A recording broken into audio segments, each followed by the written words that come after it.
Four receivers right. Thompson to the left. Milan's going to throw. He's got time. Throws. It's intercepted. It is intercepted by the Tigers. Steven Brogan picks it off for LC, and that's going to wrap it up with 59 seconds to go. Liberty Center is going to head to the regional championship, it looks like, against Milan Edison.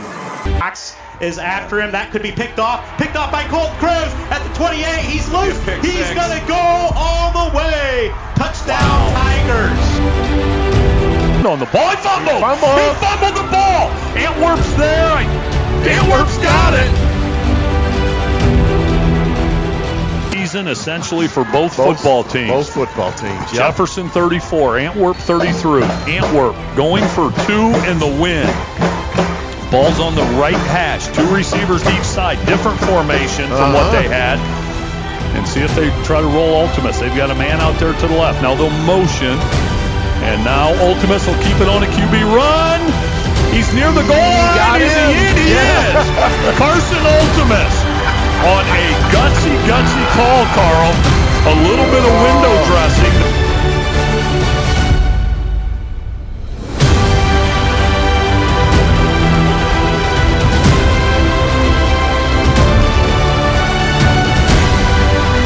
Get it on the jet sweep to the short side. Up the sideline. Sam McCaffrey. He is gone. Touchdown, Ottawa Hill.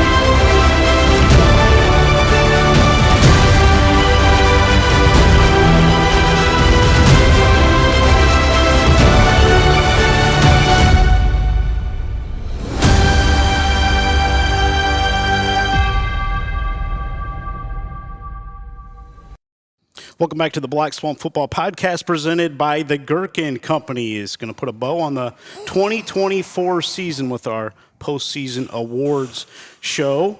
In this episode, joined again by Tory, Strock, and Neil Schuller. I am Lynn Groll. I had to be careful what I said there because we're now into the basketball mode, and I almost said Black Swamp basketball or Black Swamp football basketball is probably what I'm going to say at some point this year. Well, it's tough. First off, with your intro there, Lynn, I love it. So many memories of so many great games we've covered. And then, so switching back and forth makes me a little nervous. Yeah, because you did basketball on Saturday afternoon at Patrick Henry with the great Dave Krause. Yes, legend Dave Krause. And so I had to really slow myself. Black Swamp basketball game cast. And now we're back to football. I don't know how Paul Keels and Dave Kleck and Kenny Stabler and guys like that do it. Andy Briggle, those guys can switch gears just like changing shoes. It's not as easy as they make it look, I can tell you that. Mm-hmm. And they never screw up. Ever. I don't know how they don't. No. I'd do it every broadcast probably. Well, I was afraid I was going to call a false start or something on Saturday, but, you have a guy like Dave Krause, he kind of keeps you grounded. But, yeah, it was a lot of fun. Look forward to doing that, but kind of cool to get together one more time before the holidays here. Yeah, absolutely. Put the bow on the season, man, oh man. 16 weeks of football and tree season and everything else that we did, man. It all went by in a flash. Yeah, it did. And thank you to Glenn and Greg Batenop here at American Freedom Energy Grandma's General Store for allowing us to come out here every week to do our podcasts. And also the Gerken Company's title sponsor, and they've decorated for us. They have, and yeah, thanks to Greg and Glenn and Gerken Company's Lynn. Boy, you said a mouthful there. They've been great. I see the Christmas tree back here. Our folks can't see it. Big Christmas tree, a bunch of gifts underneath, and I was looking, and I think most of the coffee club members have been good, so looks like they have a gift. I do not see one for Rex Lindgren. Is he on the naughty list? Ooh, he could be. Well, there's a good chance that all those end up at his house before it's all said and done, I'll tell you that. I'm surprised they're still sitting here. Well, if there's any meat sticks or peanuts or anything, they'll find its way to Rex's place. Did the gifts say who they were from? Was there any from Rex to somebody? No, it just said Santa. Said Santa. Did his kids ever get Christmas gifts growing up? Well, God rest her soul, his late wife, Kay took care of made sure that happened. Because if it had been up to Rex, those kids would have probably got coal. But pair of work gloves and a snow shovel or something like that. You got it. Kay took good care of them. Yes, absolutely. Guys, before we get into our postseason awards here, and we're going to break it up kind of in Neil's coverage area because he sees those teams more than what we do, and we're going to break it down from more of our teams that we cover, again, like we did a year ago. But there is some overlap that we did have this season. We may have to give each other some suggestions as the show goes on, and we've kind of came into it with some nominations, but we haven't decided anything. No, I don't. We haven't really even talked about it. No, and I don't like a script. I don't like itineraries when I go on vacation. Like my brother-in-law, Scott, you go somewhere, he's got that mapped out down to the minute. Lunch, it doesn't matter. He's got it down to the minute. I'm not an itinerary guy. Let's just roll with it and see what happens. Absolutely. I agree. Give me some of your top moments from 2024. I know I'm putting you guys on the spot a little bit. I can give you some of mine as well, but we opened with a dandy on that Friday night. Right. Defiance at Napoleon, didn't get any better than that at the Charles Buckenmeyer Stadium, and then Liberty Center coming up just short to a uber talented Ironton team just a week and a half ago. Speaking of the intro there, the Brogan interception is one highlight that I think is going to stand the test of time. And it couldn't have happened to a better kid. We talked about this weeks ago. Just a consummate team player, great kid, hard worker. That was a cool moment. Trent Barraza breaking Blaine Mag's school rushing record. Jeez. Nobody thought that was ever going to happen. Nobody thought that was going to happen. John Gallius over in your NLL neck of the woods, class act. Got the Clay Eagles back to the mountaintop. Yep, tremendous season there for sure. Been since 82? Yep, 1982. Wow. 78. Yeah, for the outright. As far as outright. Yeah. And he goes out on top. Congratulations to Coach Gallius and what he did at his alma mater. And won't find a better guy in the coaching world than Coach Gallius. No, and the thing about John Gallius is, when they were in the track, they were getting knocked around pretty good by much, much bigger schools. And there's a lot of programs and schools in that might have went running with their tails between their legs, but John Gallius and the Clay Eagles and their school and community never backed down, and so that's why I think it was just well earned. They stuck with it, and they got what they deserved, in my opinion. So hats off. One of the things I remember from the season is I think it was around week 4, week 5, the hurricane residual night. Those games, I know it was for my game, it was Whitmer and Anthony Wayne in a game that I think everybody thought that Whitmer was going to come in and kind of bully Anthony Wayne around, and quite the opposite in that affair. And really, looking back now on Anthony Wayne's season, one of those kind of marked wins that I think that they had that really kind of propelled them through the back half of the season. But yeah, I remember those inclement conditions. I remember setting up for my pregame kind of comments and, got back in position. The first thing I had, my tripod blew over. So, Lynn, do you remember where we were that at night? Fairview that night. Yes, we with were. Paulding there. I was just testing you. Yeah, that was one of our really good games. We had a lot of them this year. Yeah, we did. Paulding Tenora was a dandy. Yeah. That we had. 9. Yeah, it was late. Yep. Another thing that stands out is maybe a highlight for Grove, low light for the opponent, but what Grove did to Bluffton, stood out. I mean, just because it was supposed to be razor thin and it was a whitewashing, so that one kind of stood out. I think it was week 3, week 4, the Clay Finley game that was that high-scoring shootout affair into overtimes. I think it went to 90-some-odd points scored in that game. That was a moment that kind of stood out.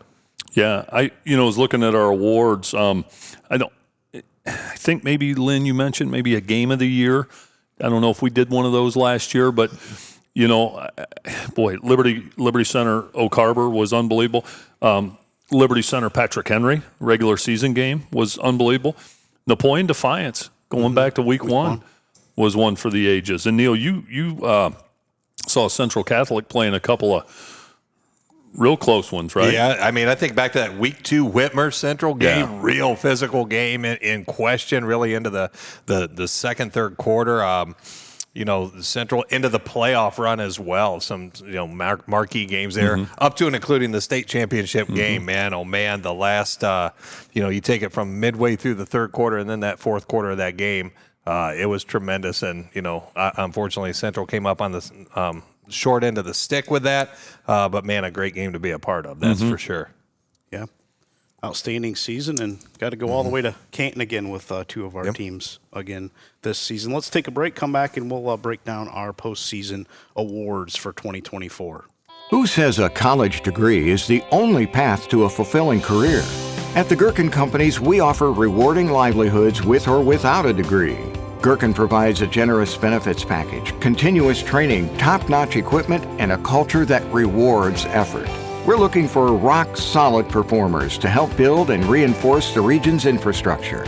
Whether you have construction experience or are just starting your career, apply now at gerkencompanies.com/careers.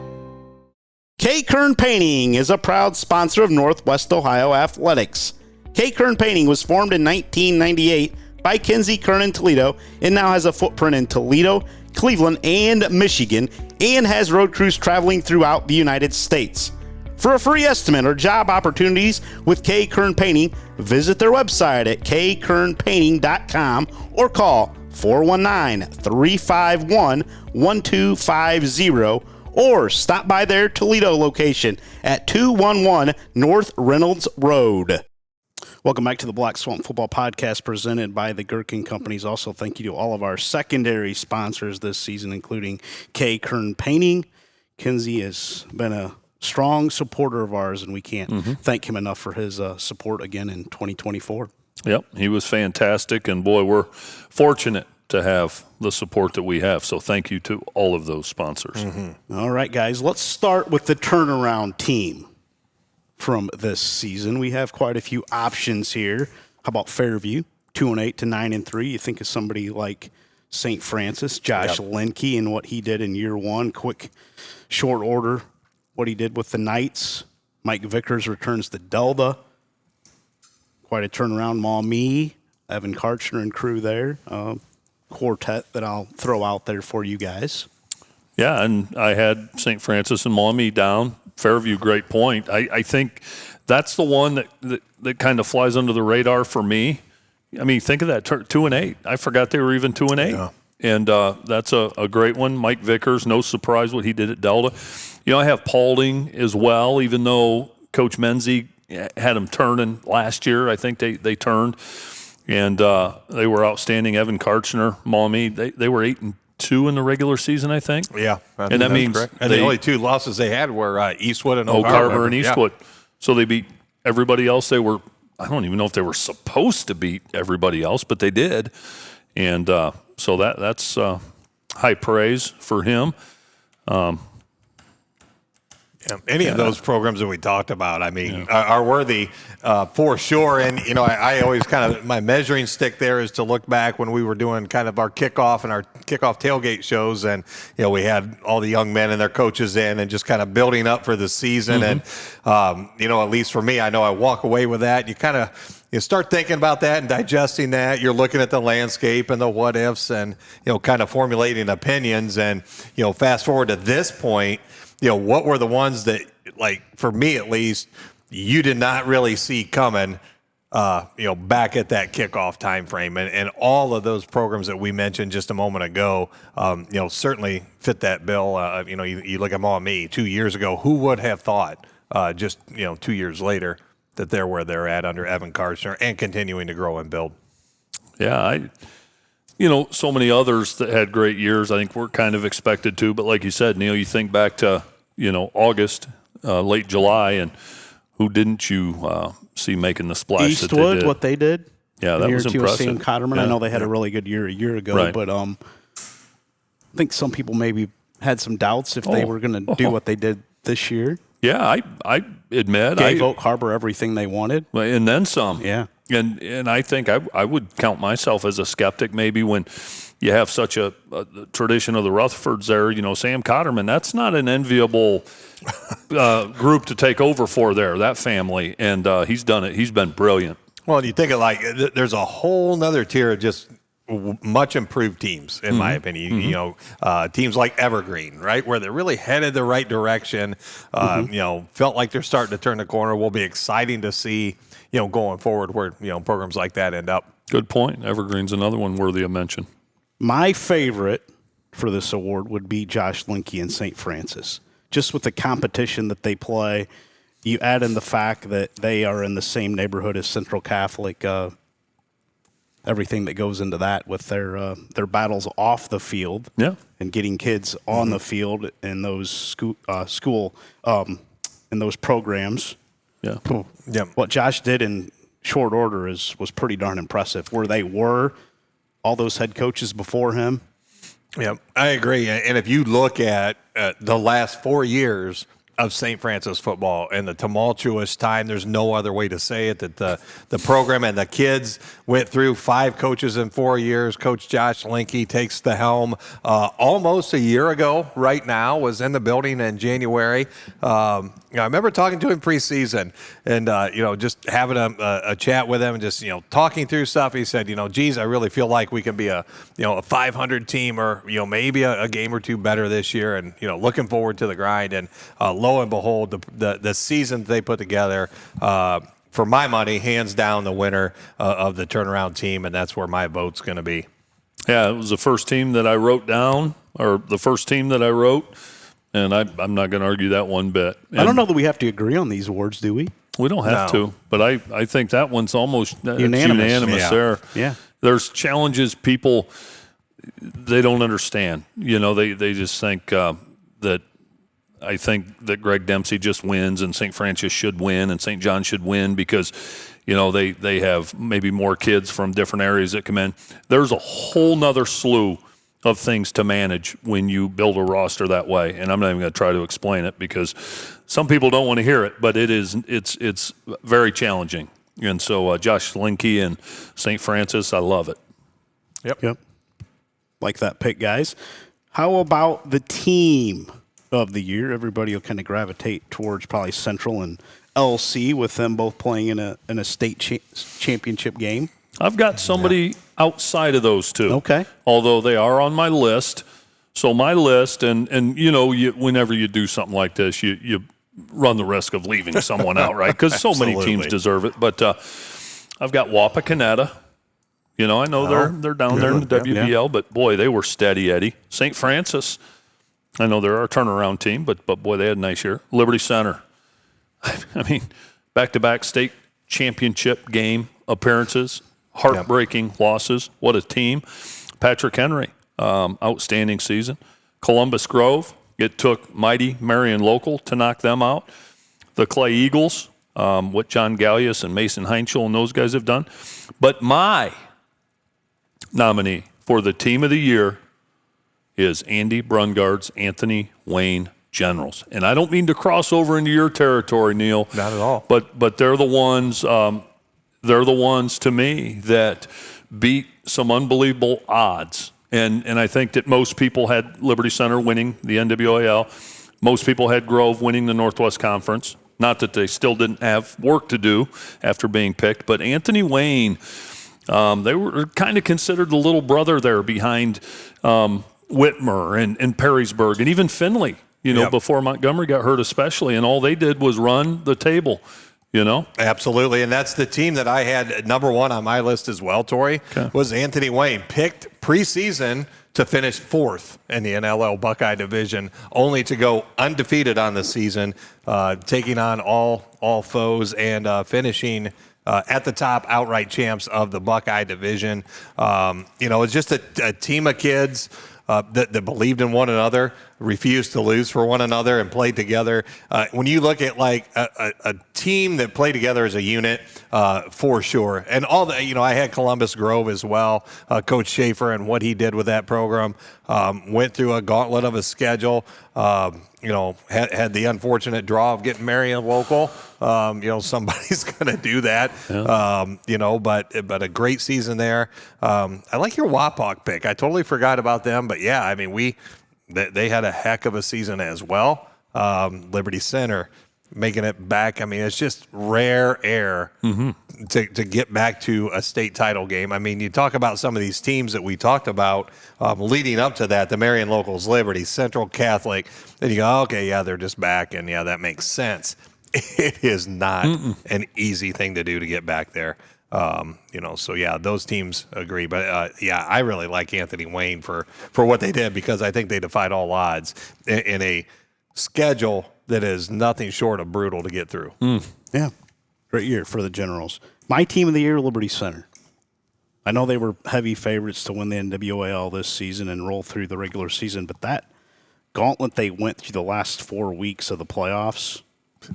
Yeah, Oak true. Harbor, Milan Edison, then who's the state semifinal? South Range, and then Ironton. Yeah, and you go back, and Liberty Benton's not a gimme. No, and Liberty Benton too, and they rolled them as well. And losing was close to 90% of their offensive output a year ago. You lose a kind of a once in a, well, not at Liberty Center, but once in a coaching career, somebody like Landon Backelman and Seth Navarre, and you lose your quarterback from a year ago and Landon Amstutz. They lost several other seniors from that great group a season ago, and I think a lot of people doubted that they would get back to Canton, and they really were untested outside of the Oak Harbor game in the playoffs. So I like Liberty Center just because of that gauntlet they went through the last month of the season and nearly knocked off Ironton. They were 32 yards away from doing it, and Ironton, that was a team that maybe could have won a division higher as well with the talent that they had. So I like Liberty Center and what they did this season. Yeah. Yeah, can't argue any of that. Yeah, Columbus Grove, another great season for Andy Schaefer. St. Francis, you mentioned as well in there. Those were some of my top ones. Let's go to the assistant coach of the year. This is always a fun one to pick because I think a lot of people know who the assistants are and what role they have on the team. I have a couple in my clubhouse that I really like. Trey Roney, offensive coordinator at Columbus Grove, just is always a step ahead of opposing defenses in my mind. And then the guy for me that really showed his coaching ability this season, he doesn't get enough credit, is defensive coordinator at Liberty Center, Matt Bryan. Few that I had as well. Great picks there, Lynn, by the way.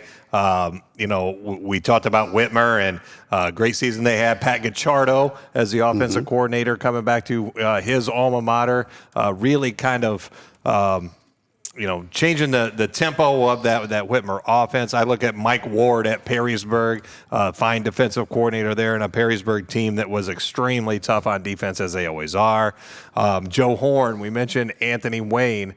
Joe Horn, kind of the architect as offensive coordinator of that offense. Now this new St. John's Jesuit front man. So those were three names for me that kind of rose to the top. Very good. And I have Joe Horn also at Anthony Wayne. And Andy Brungard would tell you he's surrounded by a host of really good guys. I have Trey Roney from Columbus Grove also. Lynn, I agree with that. I also have Matt Bryan.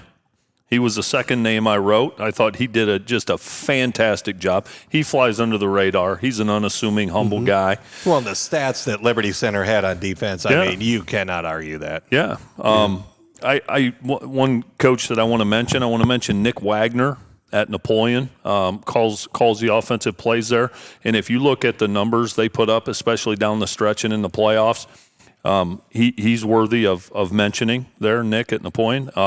My guy, my assistant coach of the year would be Ben George at Patrick Henry. Anyone that's listened to us knows, I heap some praise on him, but he is one of the glue pieces of that program, especially, Bill Insom's not a teacher in the building, things like that. All those Georges are, but Ben George is the guy behind the scenes that really is kind of the glue, and those kids would tell you the same thing, not just his knowledge, X's and O's wise, but the way he inspires and loves those kids. And his wife, Shannon, loves those kids as much as Ben does. So that's why Ben George is my guy. Okay. About coach of the year that you guys have? Yeah, we kind of alluded to this earlier. Some names that pop up on my radar over in my neck of the woods. John Gallius, obviously the season that he put together there, restoring the glory on the east side in Oregon. Congratulations there to Coach Gallius. Greg Dempsey, you cannot argue the body of work that Greg Dempsey has put together at Central Catholic. Having them in a position to potentially three-peat, only the ninth team in the state of Ohio to do so, coming up a little bit short there, but just perennially has his teams at a very, very high level. That said, the name that's at the top of my list, and I think that you got to give credence to, is Josh Linke. Just what he did with what he had in a short period of time, really rose to the top for me. Okay, I've got Josh Linke also. I've got Greg Dempsey also. I don't think people appreciate, they think, well, Dempsey's got all this talent. Well, you know what, man? He's had to piece things together with injuries and do things on the fly with younger kids and that. People just, I don't think he gets enough credit. Andy Schaefer at Columbus Grove, one of the great leaders of young men in the state of Ohio, regardless of division. Sam Cotterman at Eastwood, unbelievable. Let's not forget Brandon Carter down there at Ottawa Hills, man. There you go. Yep. He's done a fantastic job. John Gallius also on my list. Casey Moeller at Liberty Center, again, a lot like Coach Dempsey. People say, well, they're always good. They have all this talent. Keep in mind, he followed the man, okay? And you don't want to follow the man. You want to follow the next guy. Let that guy fall on his face, and then you follow him and clean it up. You're the hero. Casey had the courage to step in and do that. And so Casey Moeller, Josh Linke, okay? And then I have Bill Inselman also, just because he's the model of consistency, and he's a winner. Yep. So I like those. Any of those guys. But my coach of the year, and again, I'm crossing over a little bit and putting my nose where it doesn't belong, Andy Brungard. Along with, I liked AW's team there, Andy Brungard, what he had to do, what he had to replace in that. So, well, if you do it better with just, you have to understand that, if you're looking at Andy Brungard, you get what you get every year. Few do it better than Andy of taking what he has and finding where each kid can excel and contribute at their highest level. So that's a good pick. I had Travis Moyer to the list. Yeah. Down at Walpole. Another Western Buckeye League championship, 5 in a row. Consistency. Steady Eddie, what he has done there. I've had all the guys you mentioned as well written down. My coach of the year, and not necessarily because what he did on the field, but how much he had to juggle off the field. Andy Schaefer at Columbus Grove. Yeah, that's quite a story, isn't it? It is, and we may have to get him up here to do a podcast when he has the time. But for those that don't know, adopted 2 young men from Haiti. Was that May area? Mm-hmm. I believe, kind of in the springtime there, and it's a lot of work. And it has not been an easy year for Andy Schaefer to coach, and he will tell you he leaned on his assistant coaches this season, and kind of for what he did on the field and off, that was a lot to juggle for Coach Schaefer, and you won't find a better human being than Andy Schaefer as well. I would love to, and we can't right now, but I like your idea. Get him on here to talk about his journey. He and his wife, his whole family. It's been a labor of love with his children also. Yep. But I would love to go down that rabbit hole now, because people wouldn't believe some of what we've been privy to. And I would take Andy Schaefer. Like if I had a son that was in school currently and I had to pick somebody to coach him, I don't know that I could put anyone ahead of Andy Schaefer. What a leader of men. And his story, he and his wife and their family with the Haitian 2 young men they adopted, is must-see TV. Yeah, 3 straight regional championships. They've just had to play the MAC twice. They've had to play Marion Local, and a year ago they played Versailles, and it's taken the best of the best to beat them, just like Liberty Center the last 4 years. Yep. You go back to Cary in 2021, South Range in 2022. A year ago, It was Perry in the state championship, and then this season in the state championship, Ironton. Yeah, you think of Columbus Grove and what they've done and what it's taken to beat them, and then you look at Liberty Center the last 4 years and what it's taken to beat them. Holy smokes! Well, and I know our listeners have heard us talk about the MAC conference, and it's down a little bit. It's outside of our geography. But you got to so pick the conference that you're familiar with, right? I mean, conferences are pretty much teams-wise all about the same size and number of teams. You have 2 state champions in a conference, Division 6 and Division 7 state champion. That's unbelievable, unbelievable. Yep. Yeah, and that's your week in and week out, folks. Yeah, year in and year out. Yeah, some years they've had 3 win. Yes, they have. Yes, they have. Which is incredible. We barely had 3 state champions in our whole coverage area. Yeah, some years they've had 3 win, and then they beat each other to get there. Yeah, exactly. In the regional or something. Right, yeah. How many more would they have if they didn't have to play each other? No. Yeah, it's a different world down there and what the MAC conference produces year in and year out. Let's take a break, come back, and give out some of our player awards for this season. Hard-working individuals have been the heart of the Gerken companies for generations. Together we construct the highways and infrastructure that strengthen our communities. Gerken is seeking rock-solid performers. We offer generous benefits, continuous training, top-notch equipment, and a culture that rewards effort. Want to be part of something big, steady, and stable with room to grow?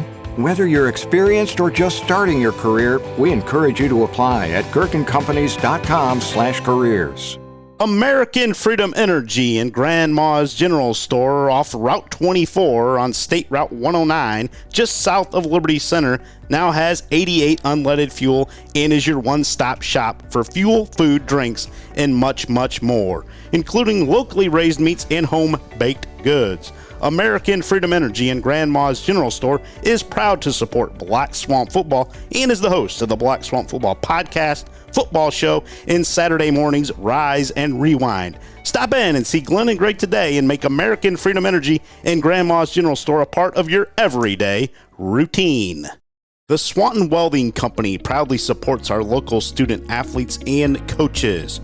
We're committed to being your local steel fabrication company in Northwest Ohio and building projects across the country. For job opportunities at the Swanton Welding Company, visit www.swantonweld.com or visit them at 407 Zider Way in Swanton. Welcome back to the Black Swamp Football Podcast presented by the Gerken Companies. Thank you again to the Gerken Companies and all of our sponsors this season. It has been a great 2024 season and can't thank all of our sponsors enough, and also all of our listeners. Couldn't do it without the support of all of you. All right, guys, let's move it to our player awards for the 2024 season. Going to start with the Swanton Welding Iron Man of the Year award that our good friend Norm Zider sponsors each season. And it's a player that pretty much you don't leave the field and you're just a tough nut. Yeah, these player awards are nearly impossible. I mean, there's so many worthy young men. My Iron Man, Waylon Rentz at Liberty Center, and I know we're going to probably say his name a few times here, but the poster child of what toughness is on both sides as a running back and then a stellar linebacker. Grant Smith at Patrick Henry is tough as they come on both sides of the ball. Trent Johnson at Patrick Henry, outstanding two-way player.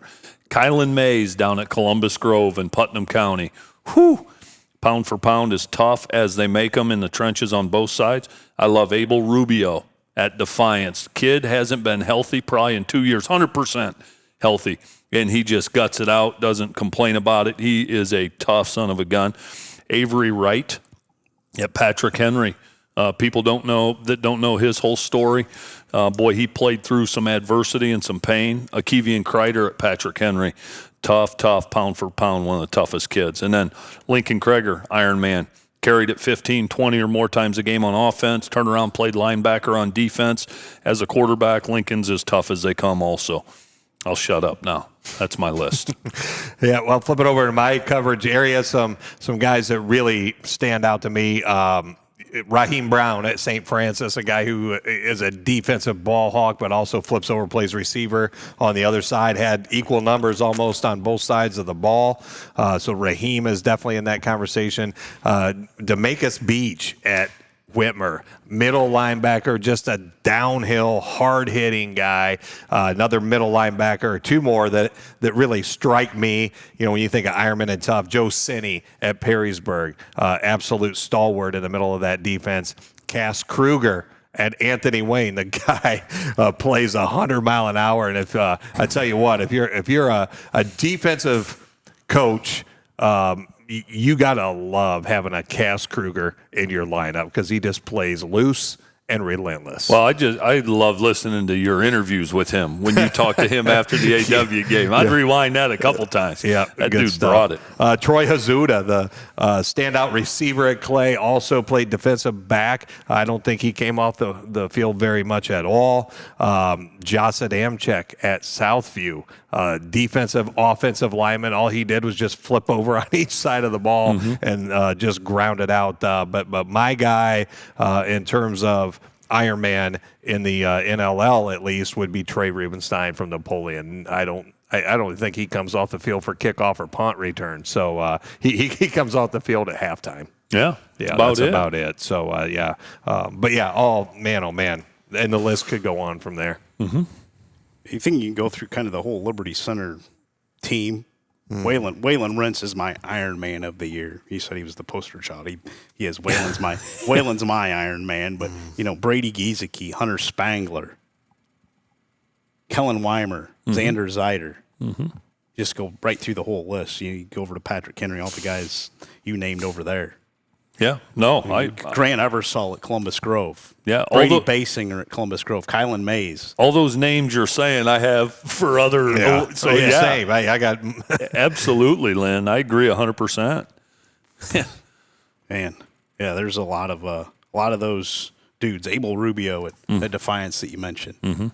Anthony Wilder, a guy that stays out there on special teams for Defiance as well. And boy, yeah, Waylon's my dude. I mean, he's tough as they come. He's my Swanton Welding Iron Man. I think he defines the award for me. Yeah, I can't argue that. Nope. How about our lineman of the year? Yeah, I can kick this one off. It's kind of fun on my part to see some pretty big boys over in my neck of the woods. Guys that really jump to the top of the list for me. I started at Perrysburg. Eric Bush, the defensive nose tackle. Andy also plays offensive line as well for the Yellow Jackets. Eric Bush, a tremendous asset there. I mentioned Josh Adamczyk from Southview, another one of those guys. Carter Lowe, headed to Ohio State, the offensive lineman there at Whitmer. Tremendous guy. Owen Palmer and Anthony Wayne. Baylor Wilkin at Findlay. I mean, these are all big-time guys. Isaiah Seiler, a name that I don't think anybody was talking about at Central Catholic defensive end at the start of the season. By the time we got to the end of the season, pretty much everybody knew who he was, a real threat in there. Jermaine Polk at St. Francis. We're not done talking about him just yet. A name to keep in mind as well. Caden Maley at Fremont Ross. Caleb Bowman at St. John's. Man, oh man, the list goes on. I throw one in there. Depending on how you define linemen, Luke Gibbs, the tight end at Clay, he was a lot more blocked than he was rock. But when he did get the opportunity, he made it work. But for me, I tell you what, I don't know as I could pick between Carter Lowe and Eric Bush, quite frankly, because on their respective sides as their primary side, both were tremendous. Yeah, that's a good list. My list isn't as extensive. You got some dudes in those leagues you cover. There's some big time players in there. I've got a couple that just really stand out to me. The two that stand out to me, Lynn, you mentioned you can go across Liberty Center's lines and I mean take your pick. But Xander Zeider, and he's an Iron Man type guy too because he seldom comes off the field and does all the dirty work on both sides. And then Kylan Mays at Columbus Grove. There's not a program, any division in this part of Ohio where he couldn't play and be a contributor for them. Defiance had a group of veteran linemen. Stephen Huffman at Defiance had a really nice year. Hunter Bosselman down at Tenora had a really nice year. But for me, it's Xander Zeider and Kylan Mays. Those are my two guys. Okay. I have Xander on my list. Hunter Spangler would be another one. And he's coming back next year, if you didn't know. Yeah, and that's good news, though, for the rest of the NWAL coaches. They like seeing good players return to the league. And Kellen Weimer and Hunter Spangler are both back. Kellen Weimer's the name. He's only a sophomore. Yep. He's the name. He could be one of the next big-time recruits from this area. I'm not saying Alabama, but I'm not going to rule anything out. This kid is special in the making, and he's on his way. Yeah, no doubt about it. Yeah. I like this guy as well, down at Elida. Don't know how much you know about him. Yeah, you talk about him. He's called the Crim Reaper, Parker Crim. Yeah. The Grim Reaper. Yeah, and he's going to be back next year as well. I haven't seen much video on him. I've seen a lot of still photos of him online. Oh, he's a dude. Yeah, he had over a dozen sacks this season. You think of somebody like Grant Smith? Yeah. At Patrick Henry. Yeah. Especially on the defensive side. We'll get maybe an award for Grant here a little bit later as the show goes on. But Liberty Center with that rushing attack, they didn't even get one guy on first team All-Ohio. Yeah. They almost ran for 5,000 yards. They ran over everybody, including Ironton in the state championship. And they didn't have one kid on the first team All-Ohio squad. Well, guess what? They're getting something from Black Swamp football, and that's going to be Brady Giesecke. Yeah. Love it. Love it. He's my guy. Somebody's got to get it. Remember we were at the Liberty Center Athletic Booster Golf outing, and we did that putting thing, and that big son of a gun, I thought it was like Landon Bockelman, reincarnated, and it was Brady Giesecke. Yeah, it was. Yeah. Hunter Spangler's not too far off. And Kellen Weimer isn't either. No, I agree, and we could go down a whole rabbit hole talking about the voting on that, but we won't. But, can't argue with that. Brady Giesecke, outstanding year. Had a great year. Clayton Seals up there. Blue collar. Yeah, boy, they got some bad dudes up front. Let's move it over to the special teams player of the year. Yeah, I only have one. I have, you know who it is. Probably Max Same Walker. Guy you have. Yeah. Max Walker from Liberty Center. I just didn't, I know we didn't cover him every week, but in the 5-6 games we covered them this year, he did something or things during that game to totally flip the field or tack on points, whatever. But rarely do you see a high school punter especially flip the field like he did. Yeah, I've covered probably a dozen Liberty games the last 2-3 years, and I bet he's had a punt inside the 10 in every one of them. Mm-hmm. Every one of them. Mm-hmm. I don't That's impressive. He just changes he does. the whole game. You think of somebody like Jacob Bishop at Tenora, their kicker. His best kick of the year got taken off the board, unfortunately. But Truth. I'm glad you mentioned him. He should have been another one I mentioned. Very good, Evan Lynn. Verhoff down at Columbus Grove. You can put Ian Rosebrook in there too from Liberty Center. Yes, he's special too. Yeah. I know you got some special teams guys over in your neck of the woods. I got two guys that really jumped out to me. The first I'm going to talk about as a punter, Preston Frizel at Central Catholic. A name we hear, receiver, quite a bit. I mean, other than the state championship game, had a touchdown catch in every single playoff game. But Preston Frizel got offers everywhere. He's going to go someplace, but he's a tremendous punter and a guy who really put Central's defense in some fantastic spots as punting the football. So that would be an honorable mention. The guy who I'm going to pick, though, is Rayon Farhan from Whitmer. Their kicker, tremendous season. I think he only missed one or two extra points throughout the year. Was a threat from field goal. I've seen him hit some 30, 40-yarders throughout the season, and he punts as well. So any kicking duties, he takes care of that. So he's going to be my guy. Boy, we've had some great specialists from this area. And I mean, some have gone on to, you look at Verhoff at Marshall. Yeah. Our boy Emilio at Toledo, Duran. Emilio Duran. From Ottawa Hills. Oh, yeah. And what those guys can do, he's special. And it is so hard to land a Power 5 job as a specialist. Emilio Duran's one of the best kickers we've had in the last 50 years, kickers and punters here. He's at Toledo, which that's something to be proud of. I'm not saying it's not, but I mean, here's a guy that could kick in the Big Ten, SEC, and he's at Toledo. That's how few and far between those opportunities are. I mean, Emilio Duran, whew. Well, I mean, you think about it. I mean, receivers, you need a whole platoon of them. Linemen, especially with injuries and stuff, you need a whole platoon. You need maybe a kicker and a backup, right? Like if you're one of these college programs, you don't need 8 of these a class. You need maybe 1, maybe 2. Right. Then take our final break, come back, and give out our defensive player of the year and offensive player of the year. High school seniors, uncertain that college is right for you? Concerned about the cost of higher education? At the Gerken Companies, we offer rewarding livelihoods even without a degree. That's a good living straight out of high school with no tuition debt. Starting pay between recent college grads and those with high school diplomas is closer than you might think. So if you enjoy teamwork, working outdoors, and being part of something meaningful, consider your options at gerkencompanies.com/careers. Ready to hit the links? Grab your clubs and head to White Pines Golf Course at 1640 County Road 2 in Swanton. For a tee time or to sign up for their events, call 419-875-5535 or visit whitepinesgc.com. Also, sign up for their early membership of $885 or $796.50 for seniors 55 and older. Early membership is play now, and greens fees are covered for the rest of 2024 and all of 2025. When you play White Pines Golf Course, the experience will exceed your expectations.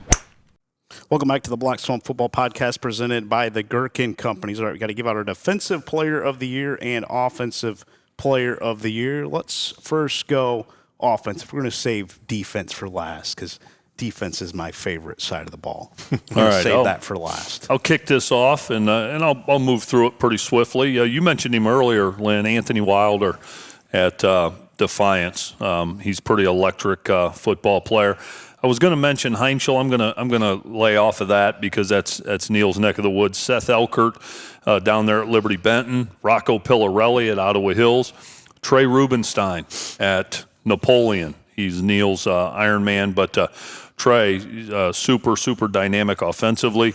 Owen Espinoza bears mentioning at Napoleon. He rewrote a lot of the passing records. He had a stellar season. Lincoln Kreger at Patrick Henry, as dynamic as you get in that quarterback position, pound for pound, one of the best offensive players in Northwest Ohio. Waylon Rentz, I know he's our Iron Man, but virtually unstoppable. My offensive player of the year, because he did something that I wasn't sure most people thought would be done in their lifetime, especially if you go down to Putnam County. My offensive player of the year is Trenton Barraza. Not only what he did this year, but the model of consistency throughout his career, and broke the rushing record of an absolute legend, a state champion legend, Blaine Mag. Give me Trenton Barraza from Columbus Grove. Great list, Tory. You want me to go next, or are you going to I can go. Right. I can go. Take these guys off of any of these offenses. Their offense is drastically worse. Mm-hmm. Caleb Moyer at Walpock, and then his sidekick, Caden Page, his receiver. Boy, did they have a huge year, and Caleb got dinged up deep in the playoffs, or who knows where they would have ended up in the playoffs for the Redskins this season. Drew Ludehart at Eastwood, the quarterback, had a great year for them. Unexpected. He wasn't supposed to be their quarterback, but took that role to the beginning of the season and never gave it up. You take Lincoln Kreger off of Patrick Henry. I don't know where that offense is. They're drastically not as good without him back there at quarterback. Dominic Osborne, the running back at St. Mary's. You have to have a really good running back in that wing T approach. Will Zedike at Fairview, trigger man there. Yeah, they'd have been in trouble without Will. Yeah, you have to have a really good quarterback in Doug Rakes' offense. And, boy, you get up into your neck of the woods, Grant Kenny, Mason Heinschel. Yeah. You name several guys at Central Catholic. I know they like to run it, but you think about Frizzell and what he can do in that offense. There's always a lineman that they have could be offensive player of the year too. Absolutely. Honestly. Yeah, that's Waylon Rentz. Yeah, I like the way you characterize that, Lynn. My coach in college always said that when we were talking about MVPs. His criteria was simple. Which player, if you took them away, would most drastically impact that team? And so I think that's the best way to look at it. And all these guys, you take them away. Now, there's some programs that would be able to sustain certain things more than others. But, that list of guys, Lynn. Rocco Pillarelli, Reddick Pillarelli at Ottawa Hills. Yeah. Kyler Sapp at Eden. Yeah. That's a good one. Talk about a trigger man. Yeah. Mine, if you take him off their team, would have not had anywhere near the season that they had, is yours. Trenton Barraza. Very Just good. is. No. There are other guys that I listed that would that team wouldn't be as good, but without Trenton Braza, I mean he was their ace, no doubt about it. Yeah. Well, and Tory, as you mentioned, to break the record that Trenton Barraza did there at Blaine Mag, I mean, that's rare air in a program that's steeped in tradition. So, man, it's hard to argue that, guys. You think about the running back that was at Indian Lake. His name's escaping me right now. But Indian Valley? Or Indian Valley, Yeah. sorry. Yeah, Indian Valley, yes. Yeah. Oh, man. He's that kind. He meant that much to Columbus Grove. Can carry you to the mountaintop. Yep. Blaine Mag did it, Yep. and Trenton Braza almost did it, but they had to go through maybe the best team that Marion Local has ever had. Grady Kinsey. Yeah. Yes. Grady Kinsey. His name needed mention if people hadn't seen his performance in the state final. It's worth watching. So. I know he's well out of our coverage area. Right. But yeah, that kind of impact is what Trenton Braza had. Yeah. Awesome. Well, up in the NLLCHSL territory, I kind of went through and just names that popped out of me. Brady Ford at Whitmer, wraps up his career there as a trigger man and did a tremendous job. Dominic Woods at Perrysburg, the receiver there, great. You mentioned Grant Kinney. Hard to think about Anthony Wayne's offense without Grant Kinney. Just tremendous on, probably one of the best dual threat quarterbacks in the area, certainly within the NLL. Down at Findlay, Jacob Ragland, their receiver, heck of a receiver guy there. Southview, Will Mazies, guy that means a lot to their program, I know, will be missed as well. Bowling Green, don't forget about Jackson Schaefer, JC is Shannon, that 1-2 punch running the ball. George Eggers. What about George Eggers at Napoleon? Really had a nice season running the ball. Up at Central Catholic, Lynn, you mentioned, and tons of names. Kind of starts with me with Tyler Morgan, the running back there. Wraps up a great high school season. Anthony Silvestri, a name you're going to hear more of back there at running back. Coach Dempsey's got a few in the platoon, so don't keep your eyes peeled for next season ahead as well. Eli Beal. Breakout year at St. Francis. He'll be back for his senior year next year, a name that, we can't forget there.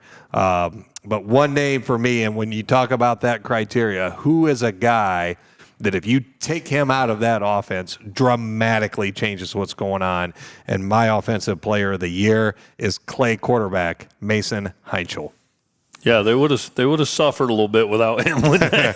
It would have been different. And listen, Tyler Morgan, Grant Kinney, names are right there. I mean, we're splitting hairs there, but for my money, Mason Heinchel this season, just an outstanding year. Again, I think the key is the criteria. Which player, if you took them away, I think your choice is excellent. You mentioned someone that I had on my Ironman list, and I didn't transfer it to my legal pad here. It was George Eggers. He will be one of the top football players in this part of the state next year for Napoleon. Ironman, offense. Oh, man. We got some pretty good players coming back next year if you look at it. Yeah, there's a whole don't think that we're graduating a whole bunch of kids here, and next year is going to be you're going to see some familiar names that spend an off season in the weight room, get a little bit quicker, a little bit stronger, and will make their impact felt even more. Caleb Moyer's back at Walpock. Yeah, good. I'm glad he gets another chance. I'm glad he gets a finale because doggone it, just bad luck. Yeah. Not a bad crew on the front page of our cover of our magazine this season, right? Pretty good foreshadowing, buddy. You got that right. Somebody made a pretty good decision there. And Ryan Montgomery, if not for absolutely what could have been injury. There. Well, and even looking at all the player profiles that you listed there. Carter Kester, there's a name that we didn't mention, but for what he did, with the 8-man game there at Toledo Christian. Heinchel on the cover with those long locks. He had that full head of hair. Yeah. And I think at his signing or whatever, he had it real high and tight. Yeah, he's trimmed her up. Yeah, he started the season that way. I didn't hardly recognize him. Yeah. I saw him play basketball last winter, and he had a lion mane. Oh, yeah, absolutely. And now he trimmed it up a little bit. How long do you think it'd take you to grow that? I don't know, but I know. Could you get there by next football season? Do you want to start now and Maybe we get there by August I don't think you 22nd. could last that long. It'd be funny to see where I'm at this time next year if I just let her grow like that. But I don't think it'd fill in here like Mason's does. Yeah. You think Be a Cinda little would like spotty. that? You think Cinda would like that? I don't know. I could, do a ponytail and get cornrows. Like, I could have some fun with it. You know what? Should I do it? Yeah. Yeah, I think it'd be a good look for you. Yeah. For our kickoff show next year, maybe I even have a ponytail. Yeah. Wouldn't that be cool? Yeah. Let me think about The it. bun. What about the bun? The Where you man at on bun. the man bun. Love a good man bun. I Yeah. think that looks outstanding. Let me think about it over Christmas break, and then I'll let you guys know. You do a little family pull. Yeah. You know what I mean? What do they call it? Business in the front, party, Party in the back. back. Yeah. That could fit you. That could fit you. That would definitely fit him. Absolutely. Boy. Yeah, and, my daughter, Morgan, cosmetologist, she does all these Yeah. extensions. and There that, so it she might- is. There it is. We got something working here. That's your pathway. I And think. that could be big for Morgan's early career as well. Kind of a transformative type Yeah. look on. She I could mean, really if she hit a can niche. make her dad look good, she can make anybody look good, You could right? really hit a niche That right would there. be her best advertising, huh? Yeah. Before and after. Yeah. Yeah. Can you do that for me? I can't argue. Yeah. I like it. Something to think about. Let me chew on that. It would be special. I'll tell you what. It would. Yeah, it would. Defensive player of the year. I have one guy listed. My list ended at one guy. I Wow. don't know about you guys. Oh, I got more than one. listed. Okay. I can give you more, but my award winner's one. Well, I'm going to kick off up in NLL CHSL territory. I mentioned earlier St. Francis's Raheem Brown, tremendous player. A name that I know I mentioned a few times throughout the season at Central Catholic, Michael Bastida, leading tackler for the Fighting Irish, middle linebacker, flew to the ball. Had the pleasure of coaching that young man from the time he was about 6 years old in some flag football. So Now we know yeah, why. now we know. Pretty special moment. Him and Isaiah Seiler both. I coached them at one point in time, so it's kind of fun chatting with those lads pre-game at the state championship. They call you Coach Schuller? No, well, they do still say, "Hey, Coach." So it's kind of fun, Trey Rubenstein. I mean, what he does on defense is special. There's zero question about it. I mentioned this guy earlier in the season at Springfield, linebacker Greg Pazinski. Man, that kid had a great year for Springfield. I know, you don't hear a lot about Springfield, not the season they wanted to have, but, man, hats off to Greg Pazinski. Campbell Lane down there at Findlay, another hard-hitting linebacker. Tillin Davis up at Whitmer, a guy who just every week factored in.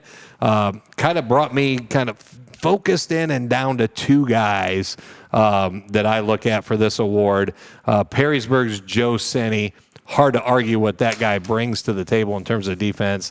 And the guy I mentioned earlier, Cassius Kruger and Anthony Wayne, that linebacker. And Cassius Kruger is going to be my guy this year by the narrowest of margins. And I really go back to that Anthony Wayne Perrysburg game, who was the guy who I thought kind of shined the brightest on defense. And there was a couple games there where Cass Kruger was an X-factor player.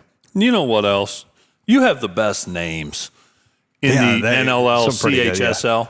There's some good names. You got some names that just when you hear them, you say football player. Yeah, absolutely. Tough guy. Pazinski. Yeah, I mean, you do. You have the best names, man. And so I wanted to throw that out.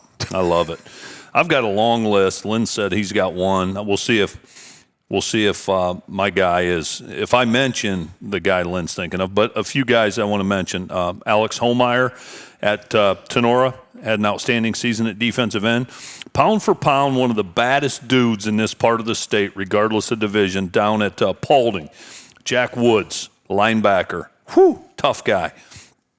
Cohen Holbert set the all-time tackle record at Eden. Cohen Holbert is as tough as they come. Trey Rubenstein, Neil, you're right on the mark. I remember that Clay game.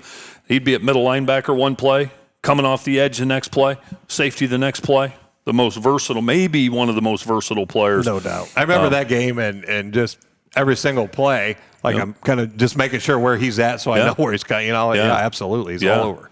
Waylon Rentz, unbelievable linebacker there at Liberty Center. Cam Colley, tremendous cornerback. Akevian Kreider at Patrick Henry, sideline to sideline. He plays as a linebacker.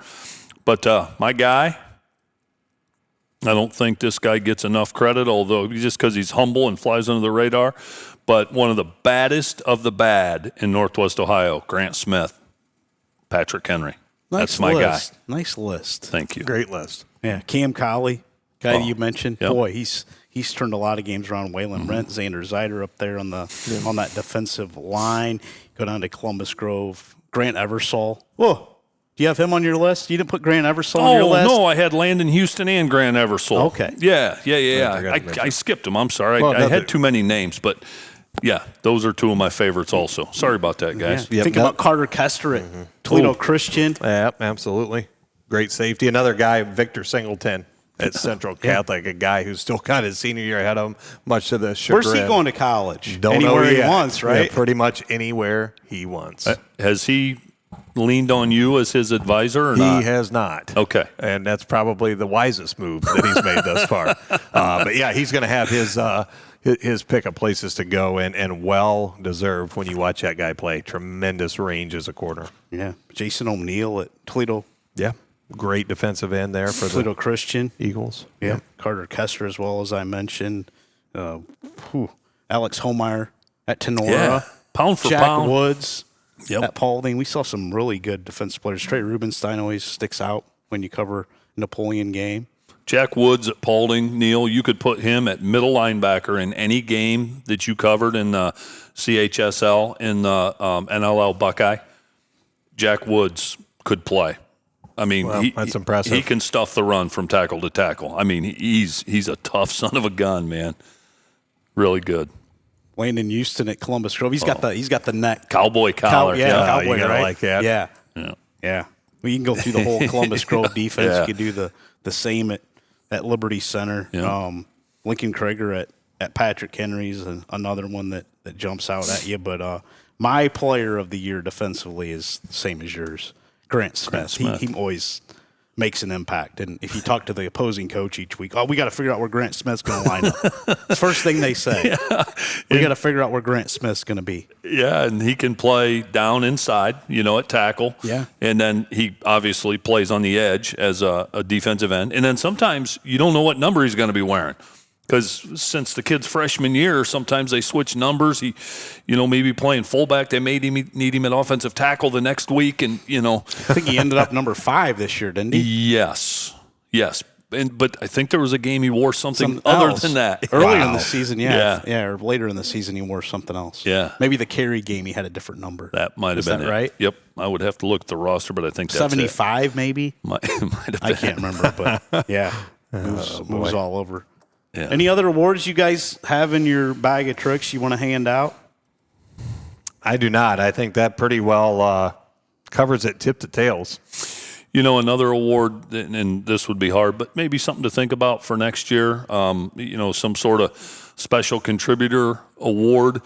We've crossed paths with some people that really have helped us out and made our jobs easier. We've mentioned them at nauseum in some cases, but Ned Steckschulte at Columbus Grove. Brett Ziegler at Patrick Henry's been so good to us. The gentleman you've gotten to know from Delphus St. John's, Rob Gagne has been excellent. So that may be something we visit a year from now. There's so many people behind the scenes that make those wheels turn at so many of those programs. And special contributor. Yeah, I like it. Yeah, that's not bad. And I mean, that would take forever because I tell you what, the accommodations and that we get when we show up at a Friday night game is unbelievable. And, I just thank everybody in the NLL, CHSL, they're always so accommodating and, always glad to see us. I got another one that we need to think about, and I know we got to cut it off somewhere, but the most thankless job probably in the world, athletic director of the year. Yeah, absolutely. Think of how good so many of these athletic directors have been to us with their accommodations and making sure we've got what we need. Lynn, could we even make a list? It would be endless. And Neil, you're down there on the sidelines, and I know they take care of you getting, whether it's parking or just, you name it. And that would be I don't even know how you would pick that. That would be hard. There's so many good ones. It's thankless. My AD of the year would be Jerry Beauty. I knew you were going to say that. That one's really not even hard for me to think about. He's the standard for athletic I directors. know he is. Yeah, that's an easy one. You could show up at 4:30 and Jerry and somehow know you were showing up at 4:30 and be waiting at the gate. Hey guys, you're going to be right up there in the press box. I know. And not only, I mean, the press box accommodations, but he has a group with a clipboard, for parking. He just, every I is dotted and T's crossed. Although his crew for parking, they were playing football when we got there that night. That is true. And we scolded them a little bit, told them we were going to tell Coach Beauty. I don't know. I wonder if Jerry went down there and shaped him up, gave it to him a little bit. He may have. Well, I tell you what, Lake had it under control that night. We went there for the playoff game. Yes, they did. Felt like we were going to the White House, as much security as we had to go through. Well, that would be another one too. When you think about like playoff venues, right? And people probably don't understand this, but like the playoff hosts, man, some of those folks just really roll it out. They do. I think back to that Bellevue game.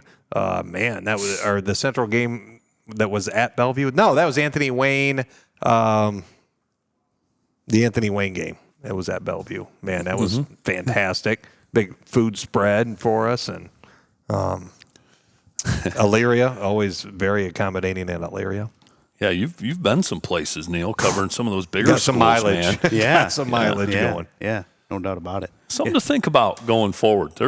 We've been treated pretty good. Paul Yunker at Fairview treated us really well. Yeah. He's going to retire and take over as the commissioner of the NWAL. Yeah, treated well at Paulding's. Oh, yeah. Slipped us in there on a night where there were Yeah. tons. Full house. Everybody in Northwest Ohio was at that game, media-wise. Yeah. Caleb here at Liberty Centers He's on top treated of us it. really good, hasn't he? Yeah, he's on top of it. Yeah. Dave Heigl up at Whitmer as well. And don't forget about Central Catholic's athletic director, Greg Dempsey. Wears a few hats, doesn't he? Quite accommodating. Yeah, yes, he does.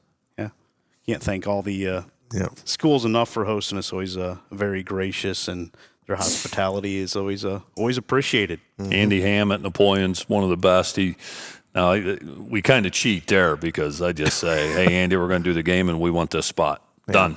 Yeah. So. Yeah, Luke George over at PH. Oh, how?